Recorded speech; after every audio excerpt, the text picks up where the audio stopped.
Welcome to Accelerated Math 108, Module 10.4. In this lecture video, I'm going to show you something called the point-slope form. I mentioned something about, I mentioned before the slope-intercept form. That form is one of the most popular ones that we use when it comes to graphing linear equation. Now, so another form is called the point-slope form. All right. So the point-slope form says y minus, let me write a little bit bigger here, y minus y1 is equal to m times parenthesis x minus x1.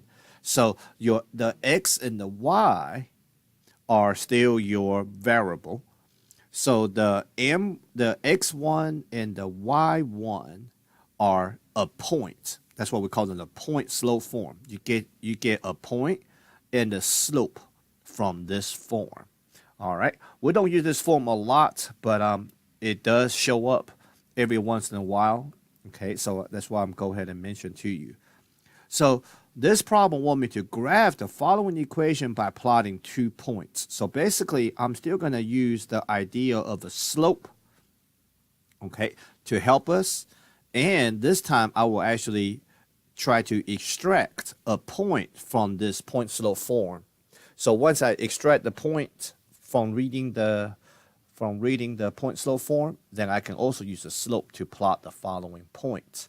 All right, so that's how I will end up with 2 points. So let's match it up, okay? Let's match it up our form here. The form calls for y minus y1 equal to m times x minus x1.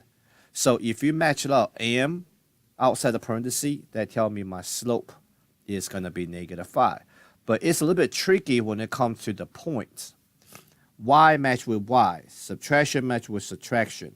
So the y1 is going to be that number 3. All right, m match with m, x match with x. But you see though here, the subtraction sign that the form calls for does not match up with that plus sign. Okay, so how can I make this plus sign into a subtraction sign like the form has? As you can recall, we can rewrite a plus sign as subtract a negative. So if I rewrite this plus 1 as subtract a -1, that will still be equivalent as a +1. So now the subtraction match with subtraction, therefore x1 actually match up with -1. Okay, so that's the reason why a lot of students says it always go with the opposite sign, because the form calls for subtraction sign. Okay, so when it doesn't match up, all right, it represents subtract a -1. All right, so let me plot this -1, 3. Okay, let me plot this -1, 3 first. This is very similar to the slope-intercept form technique, except I'm actually plotting a point other than the y-intercept. To the left one, up 3. That'll be right here. Now I need to use my slope to plot the following points. So slope -5 means -5 over 1. That means down 5 to the right 1 from the point I just plotted. Down 5. 1, 2, 3, 4, 5. Down 5 to the right 1. So that'll be right here. All right, got myself 2 points, connect them with the line, and that's all it is. All right, that's how we use the point slope form to graph. Still using the concept of slope and a point, okay? Doesn't matter whether this point is a y-intercept or just any point on the line. We can use the slope to help us get to the second point.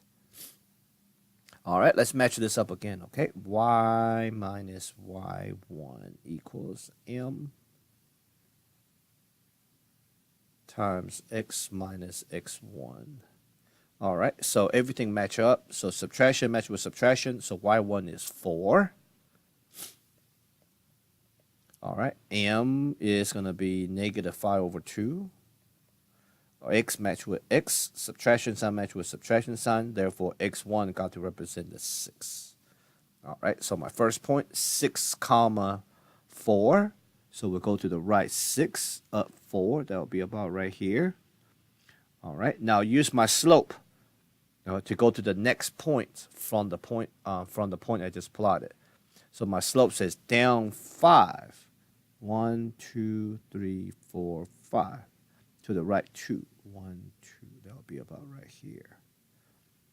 Down 5 to the right 2. So this must be the next point on the line. All right, connect them with the line.